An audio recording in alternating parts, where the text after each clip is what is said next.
Hello, everyone. I think we are live, and there's absolutely no tech glitches. This is amazing. Hi, everyone. Today we have, I'm talking to Lisa Michaels, who I spoke to for my summit. I interviewed Lisa, and I think when did I say her interview's going live?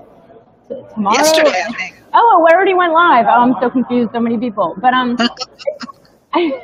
so I figured I would talk to her on Facebook Live and have everybody hear more about the work she does. I absolutely love her work. I was just talking to her and saying, I think it'd be really cool to do this Facebook Live, talking about how to work with the moon cycles around whether it's business or manifesting your creative work or other things you're working on to manifest. And Lisa, I'd love to hear more about this. Can you explain? I mean, I know a little bit about it, but how do the moon phases work when it comes to creating, let's say if you're a writer or an artist or even a business? Absolutely. Well, I think the most important thing, Beth, is the archetypes themselves. So the sun and the moon are in a particular archetype at a particular time, and that means that they're either in a water archetype, earth, fire, or air. And if you pay attention to that, you can use that elemental energy to boost whatever you're doing, no matter what the sun or the moon are in. But specifically, in your creations and your manifestations, I like to do something called creation journaling, where instead of doing a big poster board, I keep my manifestations in a journal. So on the new moon or the full moon, those are the ones I really target. I put something in my creation journal to help me move my creations forward more. So again, depending on the element and the archetype, that's going to tell you what else that's going to be good for. So let me give you an example. One year, I was really bogged down with writing my book. A particular book, I don't even remember which one now, but I just couldn't do it. I couldn't do it. The minute the sun moved into Gemini, that thing poured out of me because it's air, it's communication, and it just started coming. So I have lots of examples of how either the sun or the moon help those kinds of things. And if people just start tuning into it and utilizing it, it can really be a boost for what they're doing. It's incredible. I mean, the more, I've always been a believer in astrology, and I really don't care what anyone thinks, but it's true. I mean, once I had my chart done, and it was eye-opening, to see how real it was. I'm like, that's exactly me. I'm very fiery. I have a lot of fire signs in my chart. I'm a Sag with a Leo moon, which is a very passionate person. But yeah, once I started working with the moon myself, there's, at least here in New York and probably where you live too, there's like women's new moon circles, and we work on writing down what we'd like to work on, and working with the next cycle, and it's amazing. Like, it's not just me; it's everybody I've talked to. It helps. Right? Yeah. It makes a difference. Makes a difference. And one of the things that I do that's a little different than a lot of other people is I really look at their astrological chart, if you will, as these are the components that make up their creation team. So depending on what your archetypes are, where they are, that's your kind of unique creation matrix or complex, and they work differently together. So you might have, like, whatever else you have in your chart. I think you said Sag moon and Leo. I'm a Sag sun, Leo moon, and Capricorn rising. Oh, Capricorn rising. So right there, I mean, and we would certainly want to know what your Venus and your Mars are and your Mercury to know how all those archetypes blend uniquely for you. But Sag moon to Capricorn. Let's just talk about that for a second. I'm the opposite. I'm Capricorn moon to Sag rising. Oh, wow. So I said to a friend who had Sag moon and Capricorn rising, I said, I think I'd rather go my direction than your direction. Because with Sag moon, you're really expanded. You like to quest. And Capricorn says, nope, you got to get it in order. You've got to be focused. You've got to be, it's like this pulling in and anchoring energy. And when you go the other direction, you get to go from sort of, anchored to like, oh, we finally get to, move out and have a little expansion. Both are good, but I was really just kidding with my friend. But, that's how the archetypes can really help you know how you uniquely create. So you are all about learning to get things into structure and form this lifetime. Mm-hmm. Oh yeah. I mean, it's gotten better over the years, but this is pretty much why I've always been really good at doing a lot. Like I get shit done. I mean, that's kind of my reputation. And but I'm super passionate and I'm super outgoing and yeah, but I also, as a Sag, I have that like freedom feeling. I always want to travel. I actually have to I have to hold myself back to like not travel. I understand. Like I say no. I'm like, no, I have to do things. I have to work, or whatever it is. But that's really fascinating. Now I'm curious, with the moon. So, the waning moon. So wait a second. I want to go back. Did I get your moon wrong? Were you Leo moon? Leo moon and Sag sun. Okay, so my friend was similar. Yes, but not quite the same. So we have to remember to get it correct because that's a super important thing. So Leo moon, and we will talk about that and then we'll go back to the moon. Leo moon is just this, vibrant center stage. So no wonder with that Sag sun and Leo moon, you like to get out and, you're passionate about what you do and how great it is, honestly, that you have Capricorn rising so you can get things in structure and form for all of us. Oh yeah, and I also, just so you know, I do know Venus is in Libra. Ooh. Which I used to work in fashion. I have a clothing line. People that know me know I have a pretty keen eye. So I think that's where that fits in. Well, the other thing about Libra is it makes it really easy for you to work with people and work with a lot of people. It makes you real social. It, helps you to understand things from lots of different perspectives. Yeah, I love people. I mean, that's the whole reason I'm doing this. My old career was working with all different types of people in all areas of companies, and I loved it, So it's funny. This is where, when people doubt this stuff, I'm like, just look at yourself, take a look at yourself, and if you know yourself, this is actually, I've never met anyone where it doesn't work out and it doesn't make sense. So, but yeah, back to the moon. I'm curious what you say about, or what you do in the waning moon. I know it's supposedly like look back on things, or like it's kind of a down period, right?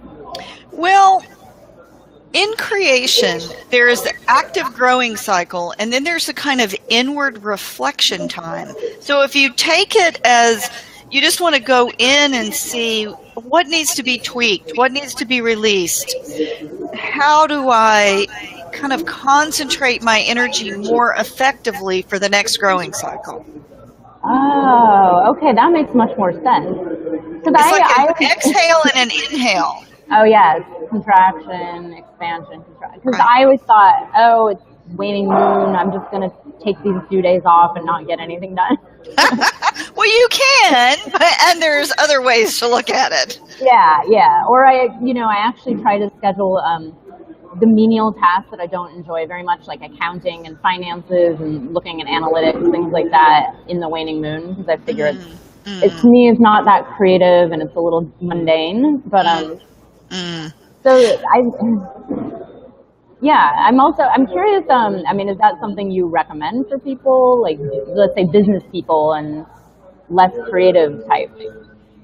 I really start people off, honestly, with just simply tuning into the new moon and the full moon.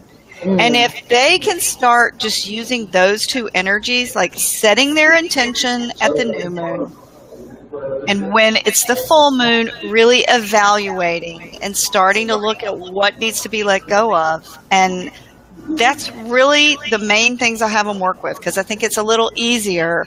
On my Facebook every day, I post what the sun and the moon are in every single day and give tips for how to use that energy. Ooh, nice. That's great. Now, I just want people to know, a really good friend of mine, who some of my friends know who he is, he's done really well. He's run 3 companies. One of them's gone public. He's doing extremely well in his current company.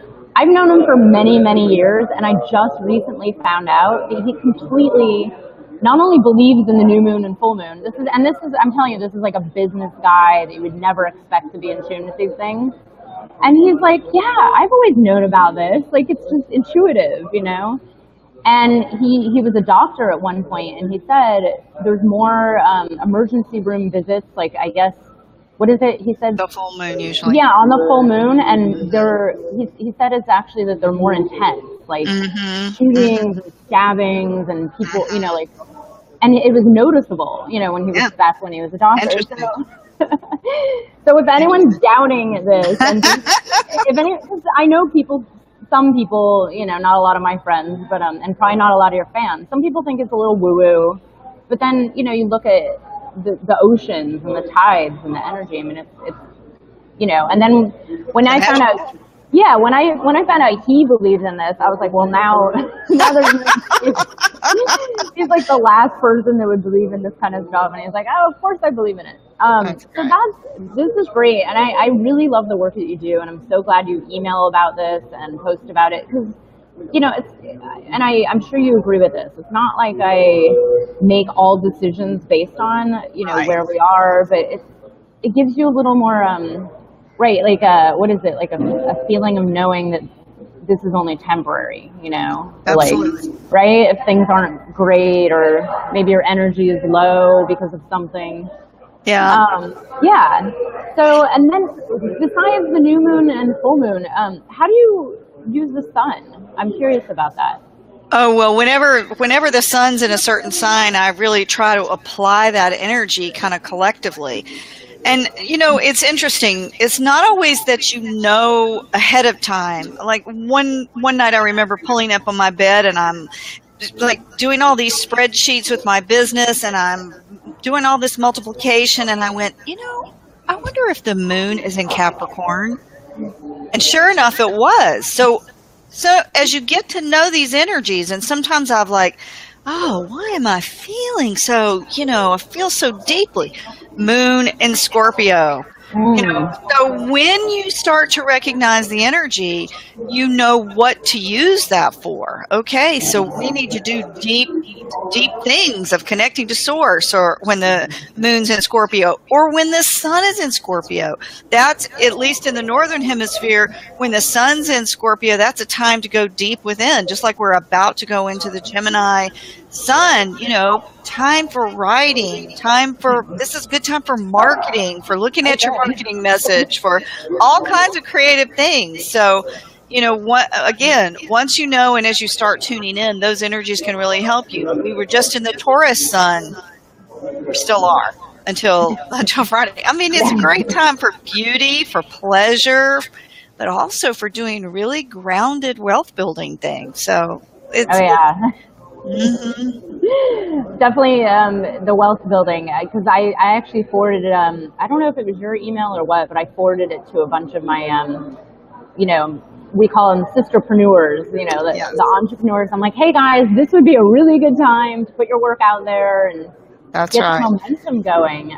So this is really great that you do this work. Now I have one last question. You know, I know this affects us more than just on, like, me personally, you personally, but on a global level, like when it comes to government, right? Is this not true? And I've been hearing little rumors about this huge eclipse we have coming up in August. Can you talk to that? Do you know about this? I'm assuming so. Well, anytime there's an eclipse or an eclipse cycle, it makes everything much, much, much more intense. So an eclipse cauldron, a time when, you know, there's deep things happening in the sky. I mean, you know, it absolutely influences everything. Yeah. And, I mean, I've only read bits and pieces. I'm a little afraid to read it, but supposedly because of the positioning of this one, it's going to come across the U.S. and intense, right? And it's like, things are already a little bit intense right now in the U.S. If, you know, I'm pretty sure everybody watching would But hopefully, you know, the light will always prevail, and whatever intensifies doesn't get that dangerous. You know. But wow, this is great. So, you know, marketing coming up, you said, or marketing turn into Gemini? The Gemini moon, and then I've got my little book right here, my little trusty book. The Gemini new moon is coming up next week too. So it's on Thursday. So that means Wednesday. It's a three-day window. So that means Wednesday, Thursday, and Friday of next week will be really good for Gemini, setting Gemini kind of intentions. I mean, you can set any kind of intention, but especially if you want to get something written, you want to get something marketed, you want to get something researched, you want to really have a good communication with somebody, anything in the air realm, you want some fresh ideas for a project that you're working on. Great time to utilize that Gemini new moon. Oh, this is great. I hope everybody listening gets as much out of this as I do, because I mean, I could completely just study this the rest of my life, and I'm sure I will. I find it really fascinating, and I think it actually, I mean, I tell people to try applying it and take notes and see what happens, and you start to prove it to yourself that, I mean, this really is, it's part of life. It's everything around us. I mean, we're all interconnected. Everything's connected, the cosmos, the sun, everything. Absolutely. There's no doubt. So that's, I mean, I love your work, and this is why I'm so excited to have you as part of the summit. You give this completely different perspective that everybody else is giving. And I thank you so much for being with us. And it's been great, Beth. Thank you. Everybody, you can see Lisa's interview.